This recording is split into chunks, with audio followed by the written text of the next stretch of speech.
Hello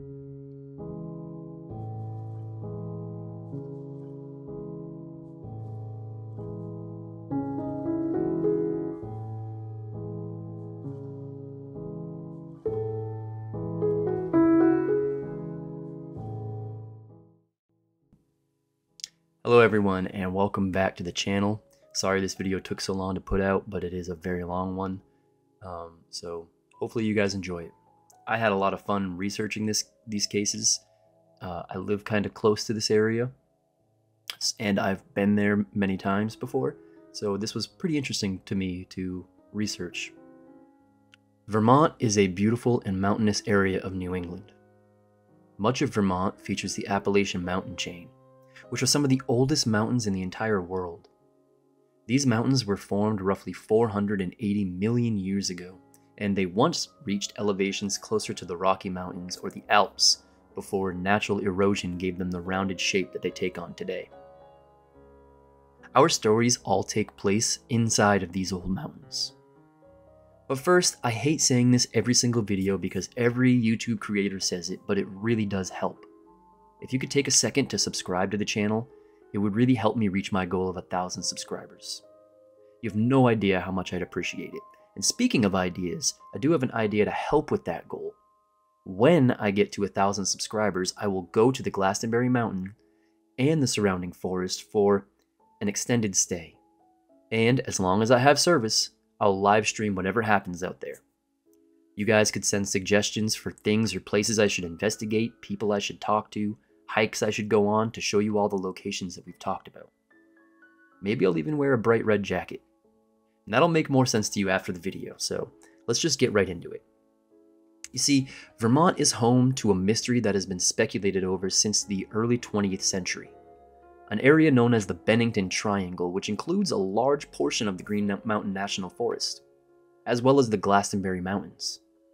This area has earned its name because of the strange disappearances which have been taking place there since the 1940s. Well, that's what's given it the notoriety it's developed in national headlines, but people have been experiencing strange things in this area as well. And not all of these experiences will lead to disappearances. I should warn all of you that speculations on the internet about this area run wild. Theories from Bigfoot to aliens to serial killers have been suggested. Personally, I have a lot of trouble believing things that aren't backed by science or fact or evidence. I need to see evidence of something to believe it. More than that, I think that claims of Bigfoot or aliens need to be proven beyond a reasonable doubt, and I don't believe that they've achieved that certainty. Anyway, I'm rambling, so let's just move on. Like I said, it's not all disappearances. There are 5 disappearances that we'll get into today in a little bit of detail, but let me just talk about Glastonbury Mountain for a minute. Let me paint a picture. Glastonbury Mountain is a mountain inside of Bennington County, Vermont. It's part of these Green Mountains that I've been talking about, and trust me when I say that it is absolutely beautiful. I'm telling you this from personal experience. You see, there's a trail that goes up to the summit of Glastonbury Mountain known as the Long Trail. The Long Trail is the oldest long-distance trail in the U.S.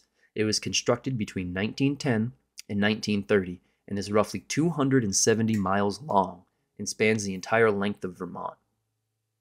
About 130 miles of this trail is shared with the Appalachian Trail. Now, these cases aren't the first accounts of odd occurrences in the Glastonbury Range. Revelator Network reports that the area was home to the Abenaki tribe of Native Americans, way before Europeans ever arrived in North America. The Abenaki were part of the Algonquin Nation. The Abenaki believed that the mountain was cursed and that there was a man-eating stone on the mountain which would open up and swallow anyone who stepped on it. The natives of the area have legends about this mountain and reportedly used the base of it only for burial grounds. Apparently, they refuse to go up the mountain. Okay, well how about ghost towns? Are there any creepy Scooby-Doo ghost towns in the area? Well, it's funny you should ask, because yes, the community of Glastonbury is an unincorporated mountain town in Bennington County. It has almost no residents. However, it wasn't always this small. A charcoal industry and a small railroad for logging was in full swing for a brief time following the Civil War. Glastonbury even had a post office and a school. From what I've found, the population peaked in 1880 at just under 250 individuals. There were 2 murders in Glastonbury, one of them in 1892 in the settlement of Fayville, and the other in Bickford Hollow in 1897. Now keep Bickford Hollow in the back of your mind because we will be talking about Bickford Hollow later on. These murders would be the start of the town's decline, and the start to a reputation as a remote and frankly quite dangerous place. You see, bad luck seemed to be deeply rooted in this small town because after the logging days, a transformation was attempted and Glastonbury was turned into a summer resort. But after only being open for 1 summer, massive flooding damaged the railroad tracks beyond repair. The resort was abandoned. 30 years later, Vermont disincorporated Glastonbury, citing the small population. This brings us up to the 1940s, when the first of our disappearances took place. Don't worry, we are going to get there, but first, I did want to share a small story I dug up from a local newspaper. The story is from 2008, and it shares one man's strange experience in the forest around the mountain that very nearly turned into another disappearance. Robert Singley went out for a short day hike in Woodford Hollow. This is the exact same location as one of the other cases we'll talk about. Paula Weldon was last seen. Now, Robert was planning to write some music in the forest. Robert stopped on Bald Mountain for lunch. After he finished eating, he walked a short distance along the ridge toward Glastonbury, before turning back and heading back towards his car. Robert was an experienced hiker, and he was familiar with the area. He swears that he was walking on the correct trail and that he should have been back to his car within an hour or two. After 3 hours of walking, Robert began to worry. That's when the sun began to set, and that's when the fog rolled in. Robert pulled out his headlamp, but it wouldn't work. He had no phone, he had no compass, and soon Robert was unable to even locate the trail. He stopped walking. He found a large maple tree and found some shelter beneath it. Strangely, he had said that he felt drawn to the tree in a mysterious way. I think he was quoted as saying he felt attracted to it because of a weird, haunting energy. Luckily, Robert was an experienced hiker, and he stayed calm and tried to stay where he was and rest. But the cold was too much for him to fall asleep. So he began searching around close to him for firewood. It was then that Robert found large animal bones as he felt around in the pitch dark looking for firewood. Finally, he found some dry enough birch and started a fire with some matches he had with him. Robert was so devastated about how his fiancée must feel, how worried she must be. After all, he was expected home after just a couple of hours in the woods. Little did he know, but by this point, his fiancée had already called the police. They began the search but had to suspend it due to dark and foggy conditions. But they did go back out first thing in the morning to resume the search for Robert. Back to the woods. Although Robert didn't sleep very much, he did make it to morning. And once it was light, he gathered his things and attempted to walk back to his car. After about 3 miles, he found a sign that said he was near Goddard's shelter, nearly at the top of Glastonbury Mountain.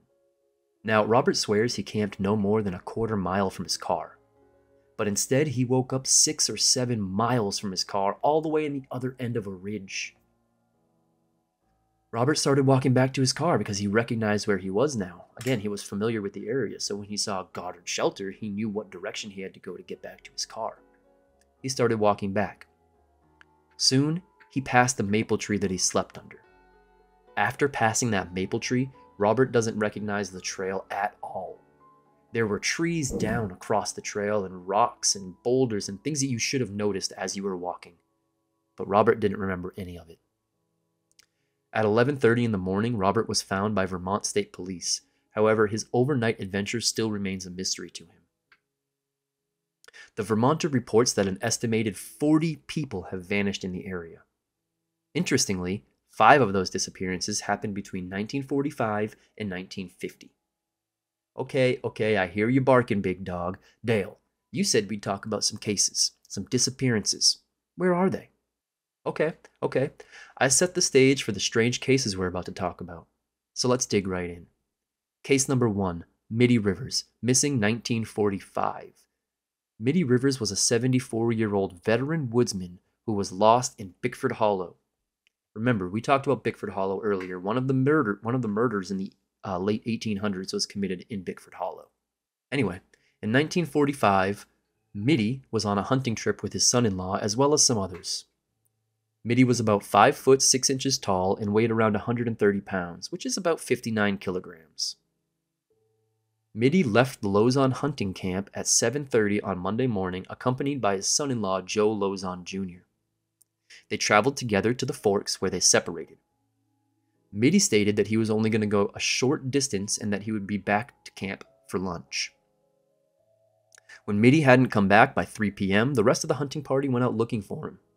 They shouted his name and they fired their guns into the air looking for Mitty. But they had to stop when it got dark. Although Mitty was familiar with the area that he left from, he was not familiar with Bickford Hollow in general and was warned not to go on that side of the ridge. Mitty had hunted and fished that area for many years and felt himself to be comfortable in the area where he was camped and where he was hunting. Now, in the 1940s, a 74-year-old man was getting up there in age. However, Mitty had a physical only a few months prior to the incident, and his doctors reported that he was in fine physical condition. Searching was underway and was under the direction of Fire Chief Wallace Madison, who with 30 other men from his fire department combed the area thoroughly near Bickford Hollow Brook. After weeks and weeks of searching, the party only uncovered a single clue. One unspent round that was found in a river, which was believed to be from Mitty's rifle. No body was ever found, and Mitty is still missing to this day.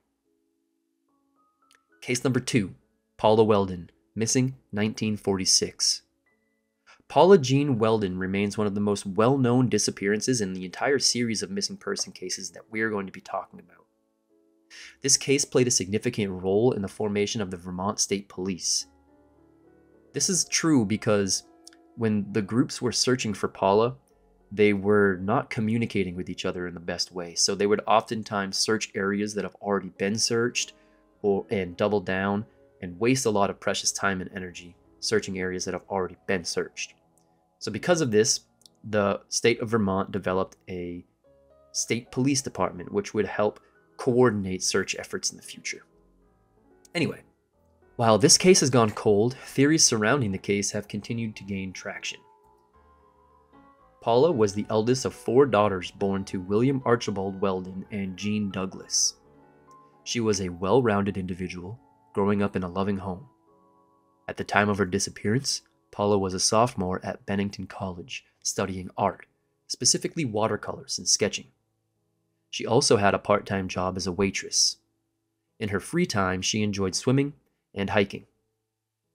On December 1st, 1946, Paula completed her shifts at the college dining hall and asked her friends to join her on a hike. When no one was available, she decided to go alone. Despite the chilly weather, Paula dressed in blue jeans, tennis shoes, and a bright red parka. She left at 2:45 p.m. to hitchhike to the Long Trail. She was last seen at around 4 p.m. and was referred to as the Little Red Riding Hood due to her distinctive red parka. As the weather worsened and daylight waned, Paula never returned home. As the search for Paula continued, various leads were followed, but none of them yielded any concrete results. A waitress in Fall River, Massachusetts, claimed to have seen a young woman fitting Paula's description, but it was not clear when this encounter took place. The lead was considered promising, and Paula's father even pursued it himself, disappearing for 36 hours, however not uncovering any new developments. Well, this disappearance led to suspicions about Paula's father, as some rumors circulated that he and Paula had been in a dispute, and that she didn't even come home for Thanksgiving. This led to her father becoming a suspect in her disappearance. Her father also suggested that her boyfriend, whom he did not approve of, could have had something to do with her disappearance. Despite the efforts of the authorities and the community to find Paula, she was never found. The case grew cold over time, but theories and speculations continued to be circulated. The area where Paula disappeared was dubbed the Bennington Triangle, which has been compared to the infamous Bermuda Triangle, due to the number of mysterious disappearances that have occurred in the area. Some people believe that paranormal activity or supernatural forces were responsible for the disappearances, while others thought that it could be due to accidents or misadventure. A man named Fred Gaudette once claimed to have the answers to these questions. You see, Fred was a lumberjack living near the Long Trail and had come forward almost 10 years after Paula's disappearance, claiming to know what happened to her and where her remains were buried. However, his statements were later recanted, and he couldn't lead investigators to any new information. Additionally, some theories suggest that Paula was struggling with personal issues at the time of her disappearance. In conclusion, Paula's case remains one of the most mysterious disappearances in Vermont's history, and despite the efforts of the authorities in the community, her fate remains unknown. Her case and the other disappearances in the Bennington Triangle area continue to be a source of speculation and intrigue. Case number 3, James Tetford, missing 1948. James Tetford was a war veteran residing in the small, quiet town of Fletchertown in Franklin, Vermont in the 1940s.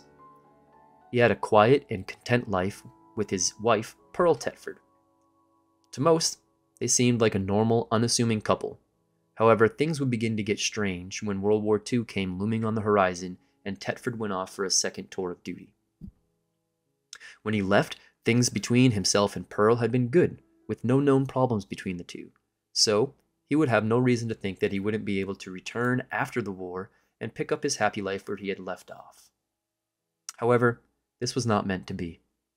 When Tetford returned, his wife seemed normal at first, but shortly after coming back home, he returned one day to find the house empty and Pearl nowhere to be seen, even though she was supposed to be there.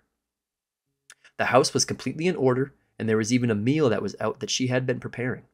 So James just assumed that she had stepped out for a moment and thought nothing of it at first. Soon, evening arrived and Pearl had still not arrived home, which was very unlike her. And James began to worry. He spoke to the neighbors and locals and found that she had been seen that day on her way to the Amico store in town, and that she had seemed completely normal, in good spirits, and not exhibiting any signs of distress or any problems. When she had still not returned by the following day, police were notified, but they could find no trace of Pearl. The idea was that she had run off, but then why had she been seen in completely normal spirits, and why hadn't she left a note behind? And what about the half-prepared meal? No one had a clue, and Pearl would never be seen again. Now, the disappearance of James's wife had a profound impact on him. He reportedly fell into a deep depression and became a recluse, rarely leaving his home and spending most of his time alone. In 1947, he moved into the Soldiers' Retirement Home in Bennington, Vermont, where he kept to himself and had very few friends. The only people he had left were some relatives in St. Albans, Vermont, whom he would visit occasionally. On December 1st, 1948, Tetford took a bus to visit his relatives in Vermont, a trip he had taken many times before. According to passengers and bus personnel, he boarded the bus without incident and was seen sleeping in his seat. However, when the bus reached its final destination, Tetford was nowhere to be found. He left his luggage, cash, and other personal belongings, as well as an open bus timetable on his seat. It is unclear how he could have vanished without anyone noticing, especially since the bus made no stops along the way. He seemingly vanished from a moving vehicle. The mystery of James Tetford's disappearance remains unsolved to this day. In the end, the disappearance of James Tetford remains one of the most perplexing mysteries of the Bennington Triangle. Despite numerous searches and investigations, no clues or evidence have ever been found that could shed some light on what happened to Tetford on that fateful day in December of 1948. His case, like so many others in the Bennington Triangle, remains cold, unsolved, and quite mysterious. Case number 004, Paul Jepson, missing 1950. The fourth disappearance in the series of mysterious cases that we'll be talking about is that of an 8-year-old named Paul Jepson. This case has even less information about it than the Midi Rivers case, but I did get as much information as I could. On October 12, 1950, Paul was left alone with his mother at the local dump, where she worked as a caretaker. She was there to feed some pigs. His mother warned him not to leave the car, but when she returned after an hour, Paul was nowhere to be found. Despite the efforts of the local community and the authorities, Paul was never found, and his case obviously remains a cold one. Paul's disappearance is eerily similar to that of Paula Weldon, a sophomore at Bennington College who went missing on a hike. When we talked about her earlier, she was case number 2. Both Paula and Paul were last seen wearing bright red jackets, which stood out against the natural landscape and presumably would have made them much easier to find. This has led some to speculate that their disappearances may be connected somehow. As with Paula's case, theories surrounding Paul's disappearance have been varied. Some have suggested that Paul had been kidnapped, while others have pointed the fingers at his parents. His father, however, suggested that it may have been the, quote, lure of the mountains that claimed his son, as Paul had been reportedly talking about nothing else for days before he vanished. Despite the many theories and speculations, the fate of Paul Jepson remains unknown. He joins the growing list of missing persons in the Bennington Triangle area. Another thing that I found very interesting, other than the fact that they were both wearing bright red jackets, is that a bloodhound tracked Paul Jepson's scent from the area where he was last seen to Woodford Hollow, which, if you'll remember, is the location where Paula Weldon was last seen. These locations were significantly far apart for a 6-year-old or an 8-year-old boy to walk, at least. But I found it interesting that a bloodhound tracked Paul's scent to where Paula disappeared from. So let's move on. Case number 5, Frida Langer, missing 1950. 53-year-old Frida Langer was an experienced hiker and hunter and was part of a hunting party that was camping and enjoying the fall season in Vermont in 1950. Langer had fallen into a creek and wanted to return to base camp to change into some dry clothes. So she left her cousin on the trail that she was hiking and headed back to camp. Her husband, who was nursing an injured knee, was at camp and he says that he never saw her. When Frida's cousin returned to camp, the husband and the cousin began a search nearby with no luck.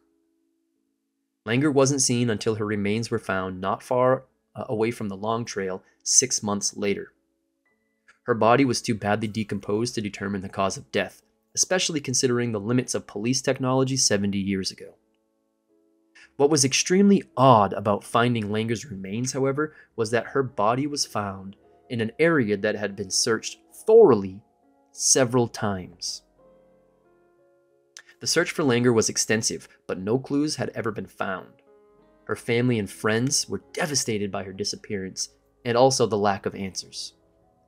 Langer's case is still considered to be open, and authorities have said they will continue to investigate any new leads that may come to light.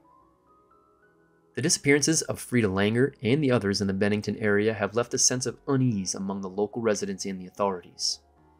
The area is a popular destination for hikers and outdoor enthusiasts, and the unresolved cases have cast a shadow over the natural beauty of the region. The families of the victims, as well as the local community, are still searching for answers and closure. The disappearances within the Bennington Triangle are sometimes believed to be connected due to the similar manner in which the victims vanished. The first potential link to Paula Weldon's disappearance occurred in 1940, when a 22-year-old stenographer, Catherine Hull, was last seen hitchhiking near Lebanon Springs, New York. That's just about 40 miles from Bennington. Unlike most of the other cases, Hull's remains were eventually located by hunters 7 years later. In 1952, a 10-year-old girl named Connie Smith went missing while hitchhiking near her summer camp. Her whereabouts are still unknown despite an extensive search. In 1948, 68-year-old Tetford, who we talked about earlier, went vanished on a bus while traveling back to his Bennington Soldiers' Home. These disappearances have led to speculation of a serial killer being responsible. With the commonality of the location, and some of the victims being in transit at the time of their disappearance adding to this theory. However, there is a serious lack of forensic evidence, and the fact that a lot of the remains were never recovered make it difficult to fully confirm this theory. It is worth noting that many of these victims, including Paula Weldon and Paul Jepson, were reported to be wearing bright red jackets at the time of their disappearances. Some have theorized that this could be a coincidence, or that it may have something to do with the mystery of the Bennington Triangle. I wouldn't be doing this story of the triangle justice if I didn't mention some of the far-out theories. Many theories have been proposed to explain these disappearances, including the possibility that they are related to the supernatural. One piece of evidence that suggests a supernatural connection is the location of their disappearances. The Bennington Triangle is located in a heavily forested area that is known for its dense mist and dark, foreboding atmosphere. This remote and isolated location is also home to Glastonbury Mountain, which, as we've talked about, is a place that has long been associated with legends of evil and cursed lands. Another piece of evidence is the timing of the disappearances. All of the victims went missing in the fall or early winter, which is a time of year when the weather is typically more foggy and misty. Beyond that, December 1st seems to have a particularly interesting connection in some of these cases.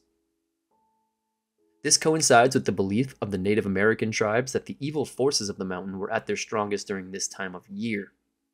Additionally, the fact that their remains were not usually located in most of these cases only deepens the mystery as to how they met their fates.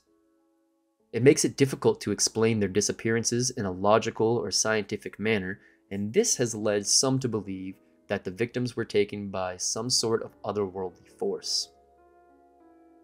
Another interesting aspect is the fact that the victims were of different ages and backgrounds, which makes it difficult to link the disappearances to a specific individual or group of individuals.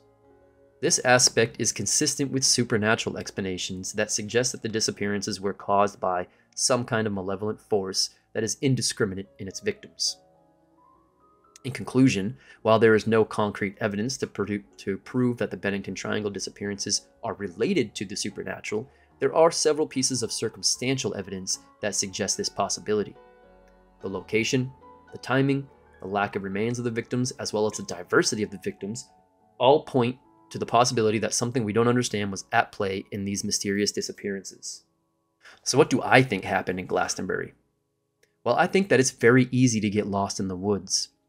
Experience doesn't only help you to not get lost, it also helps you to survive being lost.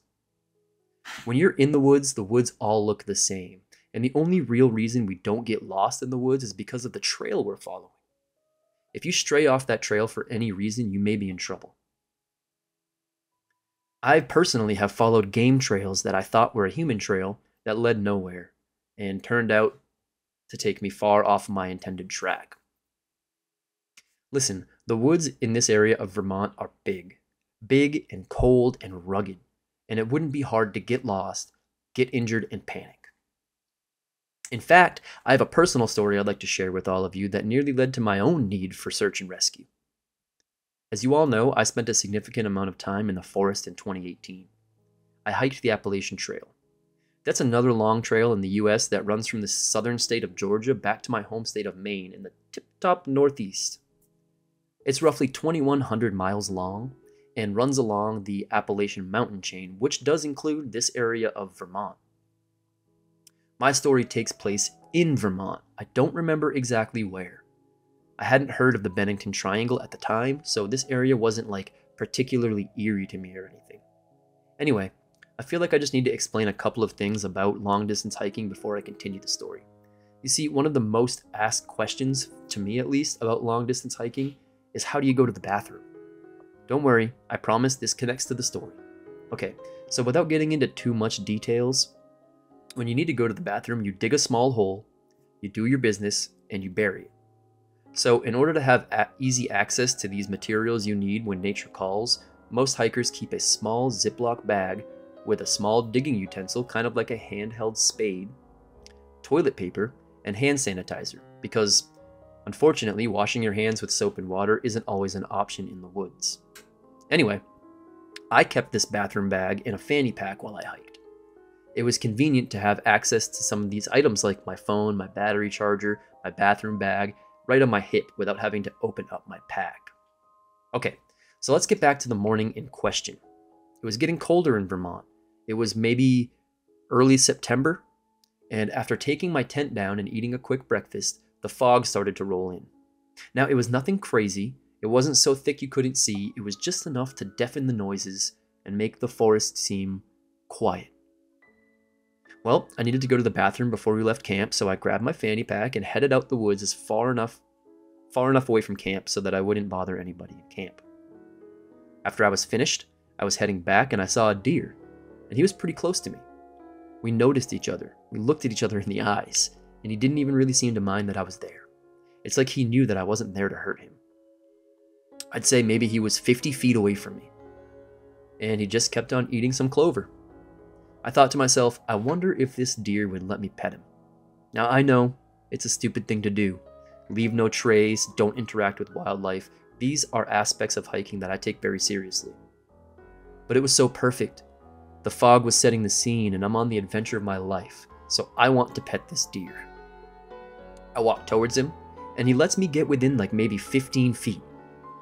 And just then, he kind of flicked his tail and walked off a little bit. I didn't move very fast to follow him, I just kept trying to get closer as he slowly walked away from me. Then, something spooked the deer, and he took off running into the woods. Just left me standing there, alone, in the foggy forest, not on any trail. This is why I know how easy it is to get lost in the woods. I had only walked maybe about 100 feet, but when I looked around, I had absolutely no idea where I was, or which direction I even came from. I've been living in the woods on the trail for months at this point, probably around 5 months. I was comfortable in the woods. I felt safe in the woods, but I panicked. Just for a second, I felt that fear. Luckily, my experience took over and I calmed down. I reached in my pack and I pulled out my phone. I had an app called Gut Hooks, and that basically downloads the map of the Appalachian Trail and uses GPS to show you where you are in relation to the trail, even if you don't have cell phone service. My phone had some charge, luckily, and I was able to look at where I was. To my surprise, the closest spot to the trail was over a mile away from me. And when I got to that point on the trail, I was still a mile away from my camp. I thought to myself, there's no way that I walked this far away from camp. But here we are. The GPS doesn't lie, and it didn't this time either. I followed that blue triangle through the forest right back to the trail, and then had to walk back to our camp and explain to all the others why I had been gone for over an hour. The point that I'm trying to make is that even for someone who had spent 5 months living in the woods, it's easy to get turned around. Everything looks the same, and that panicked feeling I felt, imagine someone with less experience in the woods than me. Now imagine it was 1948 and we didn't have a cell phone to bail us out of a rough situation. Imagine how difficult it would be to fight that panic. Okay, well, if these hikers got lost in the woods, why have we never found their remains? Well, I'll answer that with this. I know for a fact that humans can walk an astonishing distance in just one day. Hikers on the trail routinely walk 15 to 20 miles in a day. Now imagine if you're panicked and trying to find your way out of the woods. You'd probably walk even faster. So after many days of walking, someone could be 100 miles away from where they went missing. Out of pure starvation, they may have eaten the wrong kind of mushroom. They could have tripped on a rock climb and severely injured themselves. The list of ways that someone could naturally meet their end out there in the rugged Vermont wilderness is endless and terrestrial. Still, my mind dives into theories like a cat that's too curious for their own good. And I would say that's mostly why you're all here. I'll admit there are some very interesting details here. Details that make you scratch your head and pump the brakes like, whoa, wait a second. Some of this stuff isn't adding up. And that's it. So tell me what you think. Let me know in the comments. And please like this video to help with the algorithm. I really love making these videos for you guys, so let's see how far we can take this. Again, don't forget to subscribe and help me reach my goal of 1,000 subscribers. And I will visit this location and I will do whatever you guys tell me to do. So again, thank you for watching, everybody, and as always, stay safe.